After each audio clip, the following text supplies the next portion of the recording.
Hello everyone, welcome to my channel. So SBI clerk mains के बाद काफ़ी time हो गया था।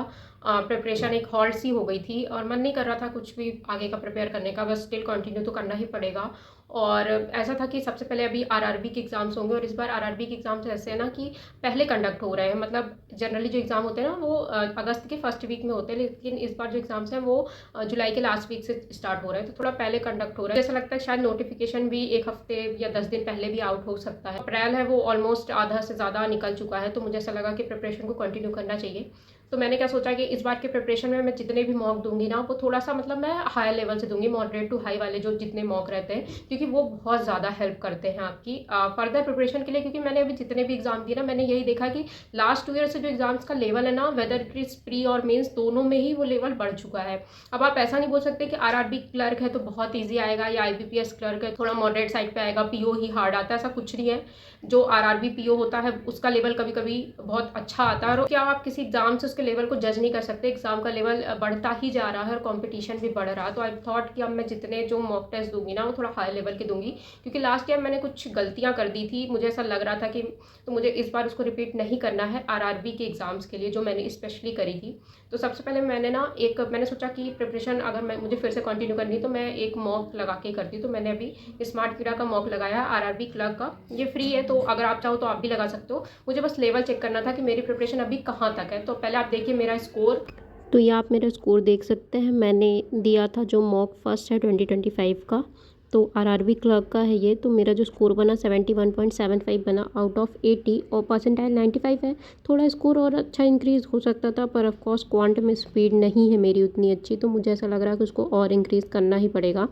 तो अभी मैं आपको इंडिविजुअल स्कोर भी शो कर देती हूँ कि इंडिविजुअल स्कोर क्या क्या था। तो रीजनिंग में मैंने 38 अटैम्प्ट करे थे, 2 मैंने नहीं अटैम्प्ट करे थे। इसमें जो वर्ड फॉर्मेशन के मैं हमेशा ही स्किप करती हूँ, मेरा गलत हो जाता है। तो ये मेरा 20 मिनट्स अप्रॉक्स में ही हो गया था, तो मैंने सेक्शन जल्दी भी सबमिट कर दिया था।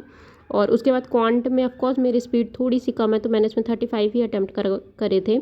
और अटैम्प्ट हो सकते थे, बस टाइम नहीं था, टाइम अप हो गया था। और इसमें मेरा एक रॉन्ग हुआ है शायद कैलकुलेशन मिस्टेक की वजह से। तो ये है कुछ मेरा ओवरऑल स्कोर। और ये सोल्यूशन जो भी मैंने क्वेश्चंस अटेम्प्ट करे थे, तो पज़ल काफ़ी सही लेवल की थी आरआरबी क्लर्क के हिसाब से। उसके बाद 2 क्वेश्चन मैंने स्किप करे थे, जो भी वर्ड फॉर्मेशन के थे, ये मेरे हमेशा रॉन्ग होते, तो मैं इनको स्किप ही करती हूँ। उसके बाद ये पज़ल भी मुझे काफ़ी अच्छी लगी थी, थोड़ा सा हल्की सी कन्फ्यूजिंग थी, मॉडरेट आप बोल सकते हैं आरआरबी क्लर्क के अकॉर्डिंग। और उसके बाद एक ये भी था, ये भी अच्छा था। उसके बाद डायरेक्शन डिस्टेंस के क्वेश्चन थे, मतलब ओवरऑल जो भी पेपर आता है जैसा। और उसके बाद एक ये वाली पज़ल भी मैंने करी थी, तो ये भी अच्छी पज़ल थी, लेवल मुझे सही लगा इसका भी। उसके बाद क्वांट की बात करें तो क्वांट में 2 डे आई थी, तो एक ये वाली थी और एक और थी। उसके बाद नंबर सीरीज़ थी, और जो भी अर्थमेटिक है मेरे स्ट्रॉन्ग टॉपिक है, मैंने वो वाले क्वेश्चन अटैम्प्ट करे। और भी हो सकते थे, बट स्टिल प्रैक्टिस नहीं है, और 20 मिनट्स में अभी थोड़ा उसको पूरे क्वेश्चंस करना थोड़ा मेरे लिए टफ़ है, क्योंकि अभी स्पीड बहुत ज़्यादा चाहिए और क्वांट में मेरी स्पीड अर्थमेटिक में थोड़ी सी कम हो जाती है। तो इसमें एक मैंने कैलकुलेशन मिस्टेक कर दी थी, जिसमें एक क्वेश्चन रॉन्ग हो गया। तो अब जैसे अभी आपने मेरा स्कोर देखा, तो ऑफकोर्स इंप्रूवमेंट की ज़रूरत है, क्योंकि काफ़ी टाइम बाद मैंने कोई प्री का मॉक लगाया। लास्ट मैंने एसबीआई क्लर्क के लिए लगाया था, आई थिंक फैब में लगाया था, तो स्पीड काफ़ी कम हो गई है। लेकिन मुझे ऐसा जितने भी एग्जाम हुए ना, मैंने यही देखा है लास्ट 2 ईयर्स में कि लेवल इंक्रीज होता ही जा रहा है, whether it is RRB, IBPS और एसबीआई, सारे एग्जाम्स में। तो मुझे ऐसा लगता है ना कि अब हमें ना मॉडरेट टू हाई लेवल के मॉक ही प्रैक्टिस करनी चाहिए, जितना मेरा एक्सपीरियंस रहा है, क्योंकि अब लेवल जैसे मैंने बोला कि बढ़ता ही जा रहा है। तो मैंने अभी सोचा कि मैं स्मार्ट कीड़ा के मॉक लगाना स्टार्ट कर देती हूँ, क्योंकि उसका लेवल शुरू से ही बहुत अच्छा था। और इनिशियली जब मैं सॉल्व करती ना, तो मुझे ऐसा लगता था कि इतना हाई लेवल मैं नहीं करूँगी, लेकिन जितने मैंने अब एग्जाम्स दिए ना, मुझे ऐसा लग रहा है कि शायद मैंने अगर वो पहले से ये चीज़ हाई लेवल प्रैक्टिस की होती तो अभी मुझे इतनी प्रॉब्लम नहीं जाती जितनी मुझे इस टाइम पे हो रही थी एग्जाम टाइम पे। क्योंकि बहुत बार मेरा ऐसा हुआ ना कि मोस्टली मेरा जो एग्जाम है ना वो टफ शिफ्ट में ही आया है।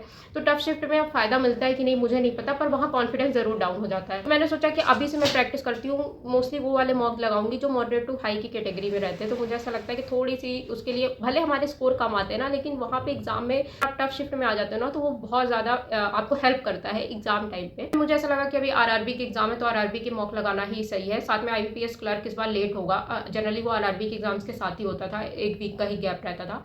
लेकिन इस बार ऐसा है कि आईबीपीएस क्लर्क भी आई थिंक दिसंबर में है, तो अभी फर्स्टली तो आरआरबी होगा, उसके बाद पीओ होगा, देन उसके बाद क्लर्क होगा। तो थोड़ा सा इस बार पैटर्न चेंज, तो मैंने इसलिए पहले आरआरबी क्लर्क का मॉक लगाया। तो अगर आपको भी लगाना तो आप भी लगा सकते हो और अपना लेवल एटलीस्ट चेक ही कर सकते हो कि कहाँ पे हम स्टार्ट कर रहे हो, कितनी प्रिपरेशन की ज़रूरत है। बहुत सारे लोगों का ऐसा होता है ना कि जो क्वांट होता है वो क्वांट उतना अच्छा नहीं होता है, स्पेशली अर्थमेटिक पार्ट, और रीजनिंग अच्छी होती है, तो वो ऐसे ही कम टाइम डिवाइड करते थे। पर अब लास्ट ईयर से ऐसा कर दिया ना कि उसने टाइम भी दे दिया है, तो आप उसमें कुछ कर नहीं सकते। तो आपको क्वांट की स्पीड अपनी इंक्रीज़ करनी ही है। और अगर उसने 2-4 लाइन के क्वेश्चंस वहाँ दे दिए तो वहाँ फिर पैनिक मोड क्रिएट होता है, क्योंकि इसमें 40 क्वेश्चंस रहते हैं। सबसे बड़ी बात ये है, तो आपको 20 मिनट्स में यूजुअली 35 क्वेश्चंस करने रहते हैं, पर यहाँ 40 करने होंगे। तो ऑफकोर्स थोड़ी सी स्पीड तो आपको ज़्यादा चाहिए, और लेवल भी इंक्रीज़ हो ही रहा है। बिगनर्स हैं तो पहले आप अपना सिलेबस कंप्लीट कर सकते हो, और जो रिपीटर्स हैं वो मॉक से ही प्रैक्टिस कर सकते हैं। अब हमने इतने मॉक दे दिए ना, हमें समझ में आता है कि किसका लेवल कैसा है और हमें कहाँ पे एग्जाम में ज़्यादा हेल्प मिलेगी। तो इसलिए मैंने सोचा कि मैं स्मार्ट कीड़ा का एक मॉक लगाती हूँ और अपना स्कोर शेयर करती हूँ। आप भी ये मॉक देना तो प्लीज़ अपना स्कोर शेयर करना, और देखते हैं अभी प्रिपरेशन को तो और अच्छी करना है। रिजल्ट का वेट करके कोई फ़ायदा है नहीं, जब आएगा तब देखा जाएगा। लगा कि बहुत सारे लोगों की प्रिपरेशन अभी हॉल्ट पे होगी, क्योंकि जब भी हम एग्जाम दे के आते हैं ना तो कुछ पढ़ने का इनिशियली मन नहीं करता जल्दी से। ऐसा लगता है बहुत टाइम तो उसकी कट ऑफ कितनी जाएगी और कैसा लेवल था, कौन सी शिफ्ट कैसी थी, इसी में टाइम चला जाता है। लेकिन मुझे ऐसा लगता है कि अब टाइम वेस्ट करके कोई फ़ायदा नहीं है। आरआरबी के एग्जाम्स हैं, मे बी नेक्स्ट मंथ या फिर जून के फर्स्ट वीक में नोटिफिकेशन आउट हो जाए। प्रिपरेशन बहुत अच्छी करनी है अभी से ही, और प्री तो स्पीड से ही आ सकता है। स्पीड बहुत इंपॉर्टेंट है। यहाँ पे इंग्लिश नहीं होता तो मार्क्स गेन करना बहुत मुश्किल होता है, क्योंकि पूरा आपको सोल्यूशन से ही मार्क्स मिल सकते हैं। कोई भी ऐसा सेक्शन नहीं होता जिसको आप पढ़ो और आंसर कर दो, तो इसलिए इसकी प्रैक्टिस बहुत ज़रूरी है। तो ये है छोटा सा वीडियो। आई होप आपको वीडियो अच्छा लगा होगा। अगर अच्छा लगा हो तो like share and subscribe to my channel. Thank you so much.